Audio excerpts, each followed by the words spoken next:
How you doing, YouTube? Matt, Massive Beer Reviews, back with yet another review. New brewery time.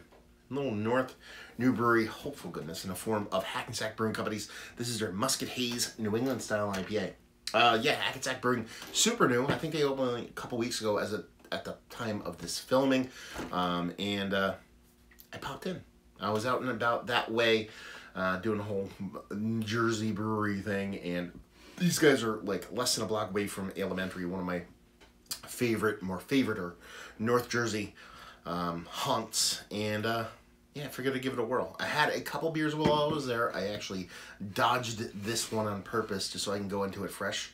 So let's see what she's got. As far as this crowler goes, Hackensack Brew Company Musket Haze is a 6.3% New England style IPA, and yeah, Hackensack, New Jersey, done and done. It's all right, you know, it's kind of boilerplate when it comes to kind of logos go. So see what the sucker has. This was pre-crowlered, but there's a date on the crowler, so they said they crowlered it the same date that I picked it up, which is nice. I don't mind pre-crowlering as long as you date the crowler, because, you know, even a couple days on these sometimes can go a little bit, you know. Anyway, I mean, that looks like your haze, you know what I mean? Pink figure, super tight compact bubbles, infinitely creamy, pillowy top to it. Even has a little bit of kind of lacing going on just from the pour, and it's got that deep, rich kind of haze with a little bit of cataracty edges, so it's definitely fulfilling the part of a New England style looking IPA. Let's get a nose. Yeah, there's a soft fruit component. It doesn't jump out, so it's a citrus component, but there's like a deep, rich, like over-ripened melon thing, like a cantaloupe kind of thing. I could kind of dig it, and there's a bittering component that comes off. It's not like, it's like tomato stocky, but with a little bit of herbally, kind of like old school fugly, kind of Kent Golding's kind of thing going on too. So you do get a soft kind of fruitiness from it, but it's more of a melon fruitiness. For me, that's way less vibrant than you typically get from like a citrus or a stone fruit, but it's kind of nice. And on top of that, you do get a soft bittering component, but it's nothing, it's not typical. It's definitely atypical in that you get that little bit of tomato stockiness with a little bit of kind of that like old school sea kind of fugly, kind of herbally, kind of tannic kind of hop. So it smells interesting. It smells nice. Let's see what you taste like. Cheers.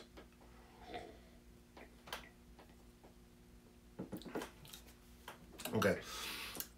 You don't get that big pop of bitterness that the nose is going to lead you to believe.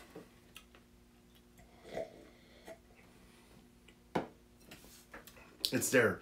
It's a bit more generic. On the fruit side of things, definitely melon leaning for me. There's a little bit of citrus rind going on. Nothing in your face. Nothing that's screaming at you hop-wise. It's got a really nice, soft, silky mouthfeel to it.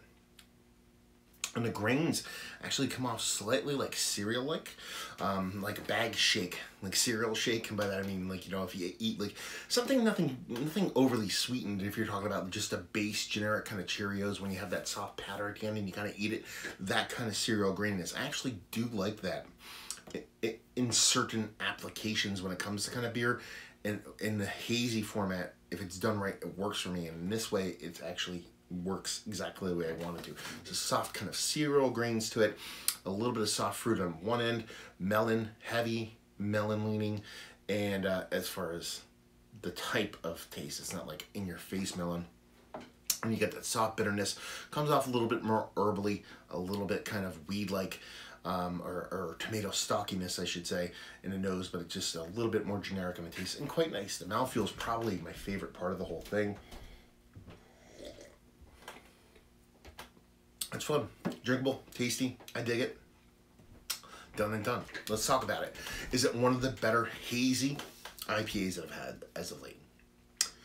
I'm not gonna say yes. I'm not gonna say no. I'm gonna put it out on that tweener range. It's not on the outside. It's on the inside. It's nice. I like it. It's drinkable. It's well made. There's nothing negative to it. The flavors that are being given are quite nice.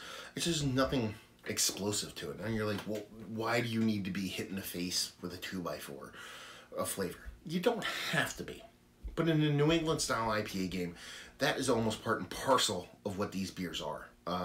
You know, so I do want a little bit more presence, both on the bittering, or I should say, I want a little bit more presence in general, whether it comes from the bittering end, whether it comes from that kind of pseudo fruit kind of trick your brain kind of fruit juiciness end. I do want something. So it's falling short of ones that really do turn me on. That's how I gauge things. I'm not giving you a score. I'm not rating things. I'm just telling you how I feel about it. So I think it's well made. I think it's nice. It's super drinkable, super tasty. I dig it. It's just, I've had so many good ones. I can't put them all in there. So, but at the same time, it's well made to the point where I'm enjoying it quite a bit. That I don't want to leave it out. So hence the kind of tweener thing. Like I said, the mouthfeel, which I think a lot of people miss, they pretty much nailed it, spot on. So it's a damn tasty beer. And let's put it this way. First hazy from brewery never had before that's just open. This is pretty good. It's one of the better ones that I've had. Value and availability, I forget what the crowlers cost. Probably like 11, 12 bucks. Brewery only. For such a small place, and leave you with, if you like, what will you like this beer?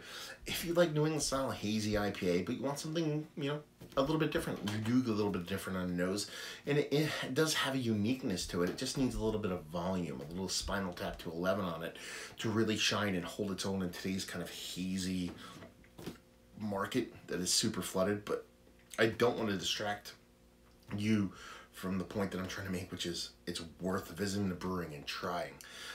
You know, the two beers that I had there, the pale ales, they had two different pale ales that are differently hopped.